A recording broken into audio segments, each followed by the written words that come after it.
Hey, English lovers! Welcome back to the Native English Podcast, the podcast that turns everyday life into English lessons. I am your host, Sarah. And I am John. Big hello to everyone. Whether you are drinking your morning coffee, going for a run, or chilling at home, we are so glad you are here. Haha, yes. So John, what are we diving into today? Today we are looking at two of the most important verbs in English, be and have. Just two little words, but they come up in almost every sentence you will ever say. Ah, yes. So many learners get confused between these two. When do I use am, is, are? When do I use have or has? Today, we clear all of that up. Yes, by the end of this episode, you will feel much more confident. But wait, John. Before we start today's session, let's say a quick hello to our wonderful audience listening to us on Facebook right now. Oh yes, welcome to our Facebook family. If you are learning English from this video on your feed, please make sure to follow our page and share this video with other learners. And also, if you are listening to us on YouTube, then please hit that subscribe button. It keeps us motivated. Your likes and shares really help our page grow. And if you have some love for our lessons, you can be a great supporter by sending us Facebook stars.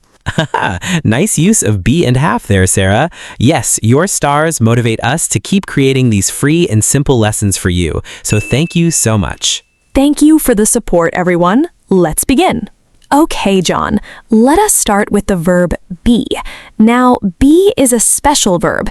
It does not show an action. It shows a state, meaning how something is or what something is. Right, and be changes its form depending on the person. So we have I am, you are, he is, she is, it is, we are, they are. These are the present tense forms of be. Ah, so be becomes am, is, or are, depending on who we're talking about. For example, I am happy. She is tired. They are at school. Exactly. And this is important. Be tells us about a condition or description. It answers the question, what is this person or thing like right now?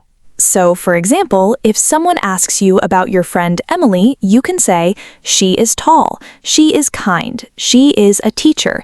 You're describing who she is and what she's like. Yes, and in Western culture, when you meet someone new at a party or at work, the first thing you do is introduce yourself using be. You say, hi, I'm Sarah. I'm a designer. I'm from California. Haha, yes. Every introduction uses am. You would sound very strange without it. Imagine saying, hi, Sarah, designer, California, with no am. Like a robot, no thank you. So be is absolutely essential for describing people and things. And also, we use be to talk about feelings and emotions. For example, I am excited. He is nervous. We are confused. All of these use be because we are describing a state of feeling. Great point. And be is also used for age, nationality, and occupation. For example, she is 25 years old, he is American, they are students. Ah, yes, very common sentences in everyday conversation. Okay, now let us talk about have.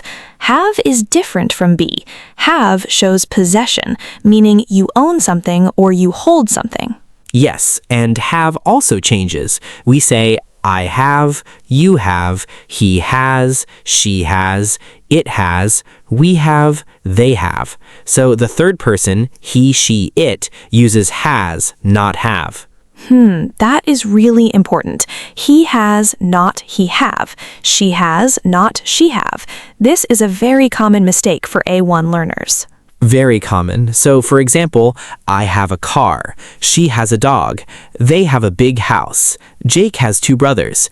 Emma has a new job. Ah, yes. All of those are about owning or possessing something. You have the thing. It belongs to you. And we also use have for relationships. For example, I have a sister. He has a best friend named Chris. They have 3 children. Right, and in everyday American and British conversation, have is used all the time when describing your life. For example, do you have a moment? I have an idea. She has a meeting at 3. Yes, all very natural everyday phrases. Okay, so now let's look at the differences side by side, because this is where learners sometimes get mixed up. Yes, so the key question is, use be when you are describing what something is or how something feels. Use have when you are talking about what something owns or possesses. Let me give you a pair of examples. Listen carefully. First, I am hungry. Second, I have a sandwich. The first one describes my feeling, hungry. That's a state, so I use am. The second one tells you what I own or hold right now, a sandwich, so I use have. Ah, perfect pair. Let's do another one. She is tired. She has a long day tomorrow. First sentence, tired is a feeling, so is. Second sentence, a long day is something she has in her schedule, so has. Great. One more. They are happy. They have a beautiful home in Texas. First sentence, happy is a feeling, so are. Second sentence, a beautiful home is something they own, so have. When you put them side by side like that, it becomes so clear. Right? It really does. Okay, now let's get into some real-life examples. This is always my favorite part. Mine too. Okay, real life story number 1. Meet Oliver. He's a 28-year-old graphic designer living in Chicago.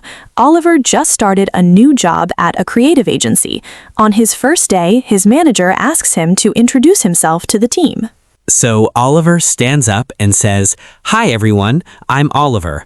I'm from Chicago, but I have family in Boston. I'm really passionate about design and I have about 5 years of experience in the field. I'm so excited to be here." Ah, did you catch that?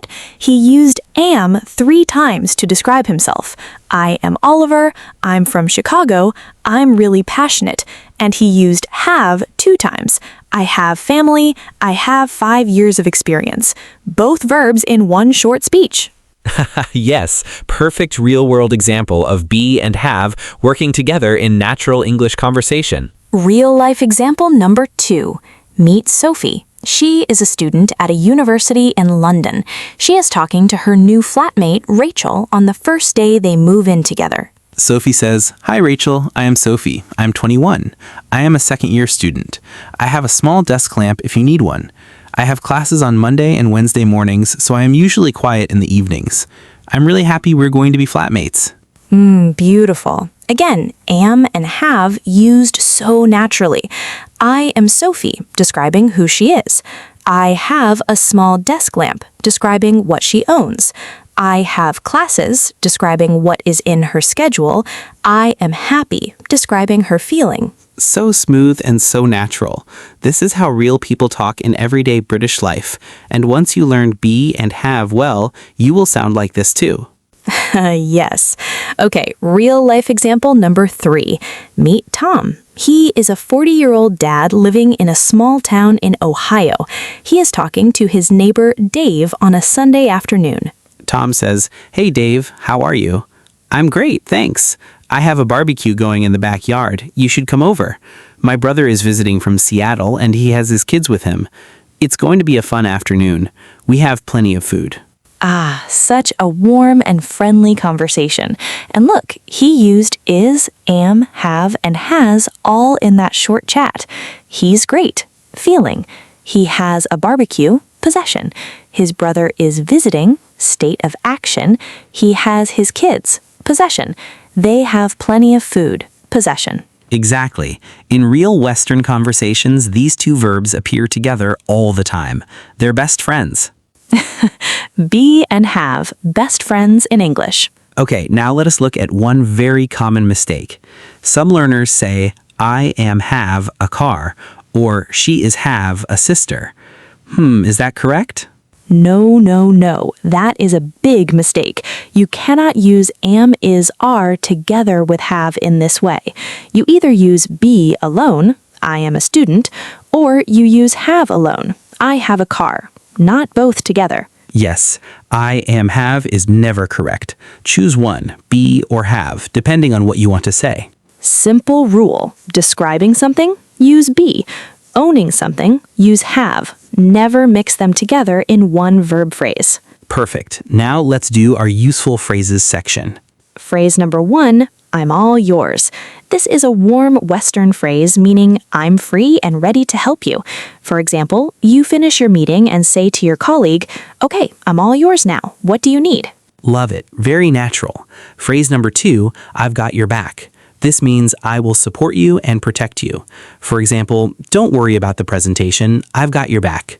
Very common among friends in American culture. Ah, I love that one. So reassuring. Phrase number 3, I'm not sure. Very simple and very polite way to say you do not know. For example, I'm not sure about the directions. Let me check Google Maps. Always check Google Maps.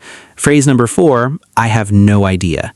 This means I completely do not know. For example, where did my keys go? I have no idea. I've been looking for 20 minutes. The missing keys problem. Everyone knows that. And phrase number 5, I'm in. This is a very casual Western phrase meaning, yes, I want to join. For example, hey, we're going to the cinema tonight. Want to come? And you say, I'm in. Perfect. So our 5 phrases today. I'm all yours, I've got your back, I'm not sure, I have no idea, and I'm in. All using be or have in a real, natural, everyday way. So good. Okay, everyone, wrapping up. Recap.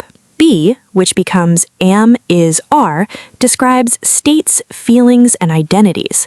Have, which becomes have or has, shows possession and relationships. We heard Oliver in Chicago, Sophie in London, and Tom in Ohio using both verbs naturally.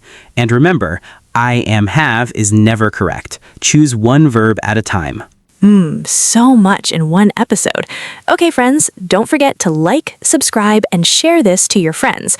Also, check out the pinned comment below. We have left a tiny challenge there for you. Thank you for tuning in today. Keep practicing. Keep growing. Try using be and have in a sentence today. Small steps lead to big progress. Until next time, take care and keep speaking English. See you in the next episode, everyone. Bye for now. Bye-bye.